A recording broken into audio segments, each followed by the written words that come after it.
to you, Lord Jesus Christ.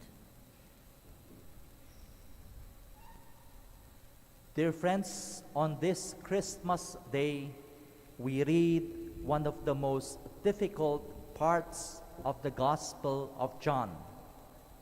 Yet John, in starting his Gospel, ayaw niyang isimplify yung kanyang mga salita, baka hindi niya mabigyang hustisya ang misteryo at ang plano ng Panginoon sa atin.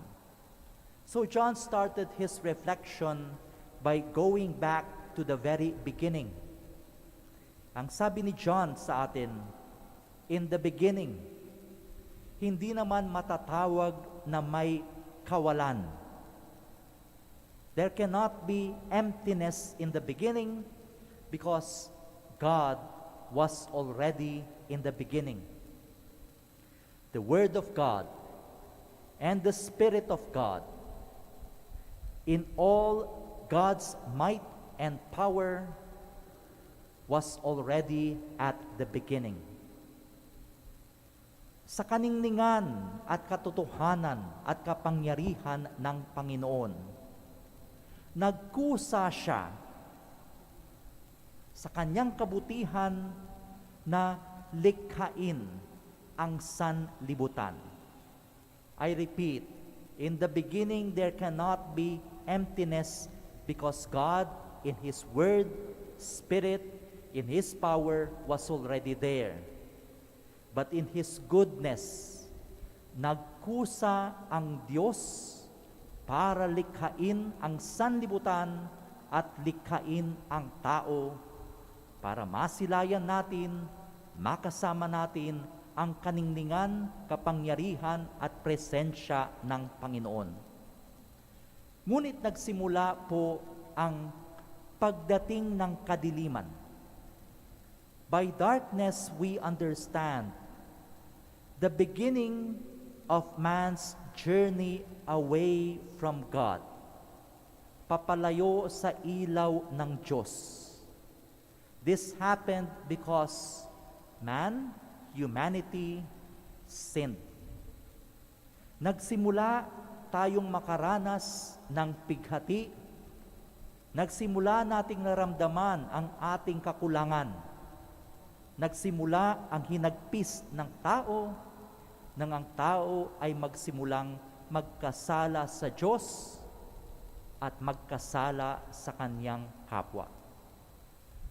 But in the beginning of darkness or sin, nangako agad ang Diyos na bibigyan niya tayo ng kaligtasan, na buong-buo niyang ibabalik sa atin ang kanyang pagmamahal kahit na ang tao ang nagkasala sa kanya.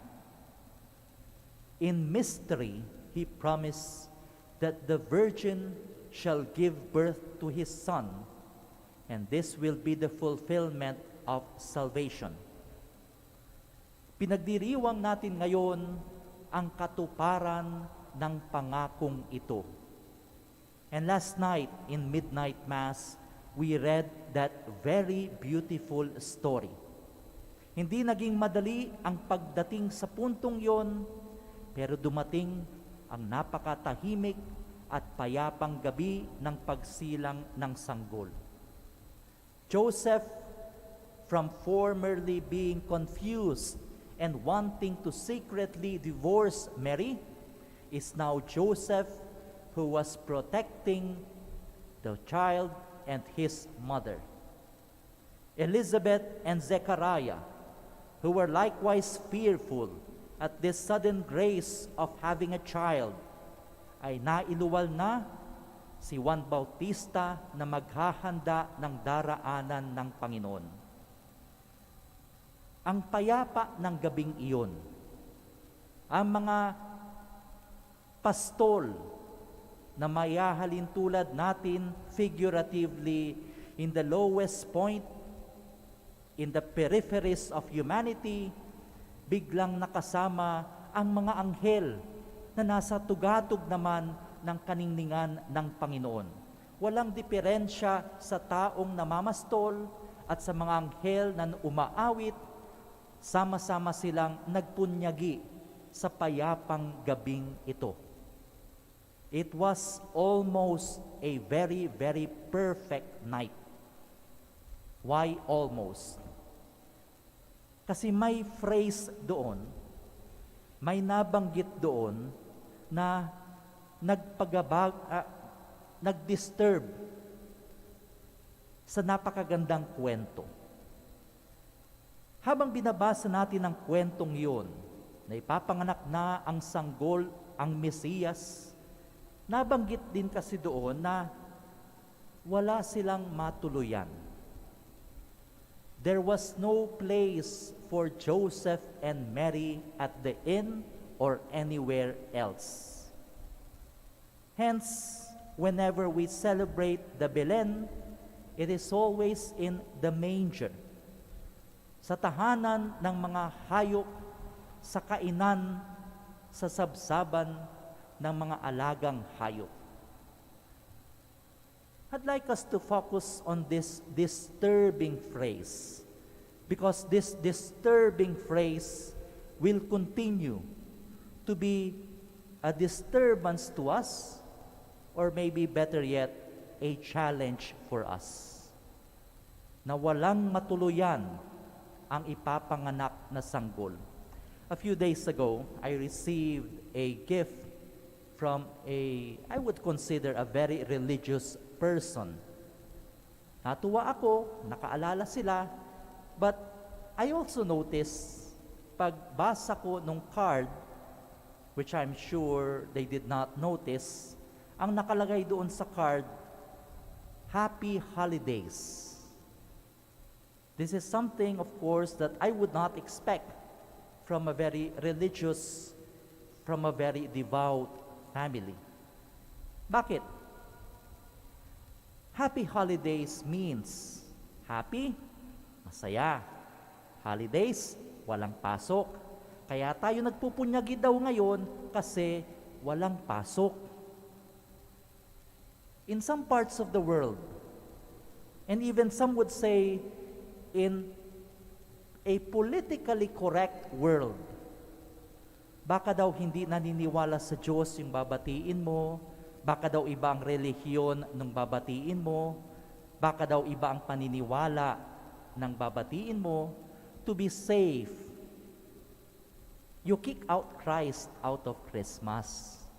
Pagbabati, Happy Holidays. In short, it's like a repetition of that disturbing phrase. Panginoon, dito ka muna, sa tabi ka muna, kasi wala kaming lugar in a politically correct world sa iyong kaarawan, sa'yo.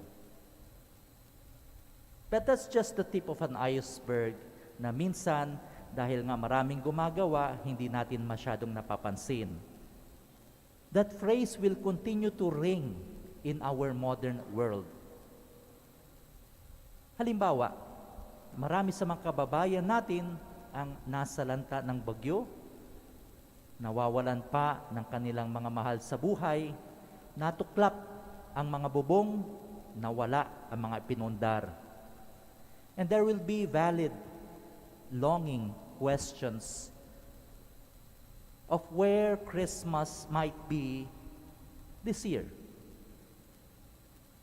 In the midst of COVID-19 pandemic, meron at merong mga punto sa buhay natin that we also have to ask, may lugar ba ang Kapaskuhan sa taong ito kumpara sa Kapaskuhan sa nakaraang taon?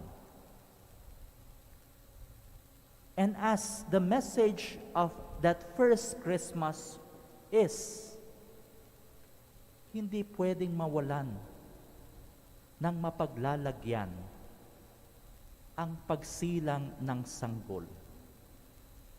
Even if it meant a small spark, that simple manger, hindi napigilan ng problema ng mundo, hindi napigilan ng alalahanin ng tao ang simula ng pagbabalik sa atin ng pagmamahal, ng presensya, ng liwanag, ng pag-asa, ng grasya ng Panginoon.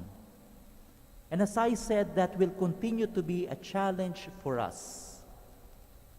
This Christmas, and in the many Christmases to come, we have to proclaim that in our church, in our communities, in our families, in our nation, there is always a room for Jesus and His salvation. Kahit na ilang taon pa, hindi nag-uusap yung mga nagkasakitan. Let Christmas remind us and let the manger remind us. May puwang ang kapatawaran at pag-uusap muli ng mga tao. Kahit na ang politika ay hindi maiwasan, may puwang ang pagkakaisa at pagtutulungan at pag-uusap at pagkakaroon ng pag-asa para sa isang mas matiwasay na bayan. Kahit na maraming variants ang COVID-19, when you look to the resilience, especially of our frontline workers, of the charity and presence and sacrifice of those who take care of our health, who lead us, meron at merong puwang ng pag-asa, ng pagpapanibago, ng solusyon, anuman ang suliranin ng mundo. The manger may be simple, nondescript, but it continues to be a powerful message to us and to the world. Dahil hindi pinabayaan ng Panginoon na masadlak tayo, mapalayo tayo sa kasalanan at kahinaan natin. Makapagpapatawad tayo. Makapag-uusap tayo. Makapagtutulungan tayo. Hindi tayo mawawalan ng pag-asa. Tayo'y mga nilikha, hindi lang para mag-survive, kundi makabalik sa pagmamahal, pag-aaruga, pagsunod sa ating Panginoon. We are people of light. We have been given back salvation. We live by the peace, hope, grace, and strength that cannot come from the world, but can only come from God. In His mysterious ways, in His beautiful ways, we have witnessed the marvelous birth of a Savior. May we always live with that as our foundation, with that as our guiding principle. Hindi tayo pinababayaan ng Panginoon, hindi rin natin pababayaan ang isa't isa. Let us all stand.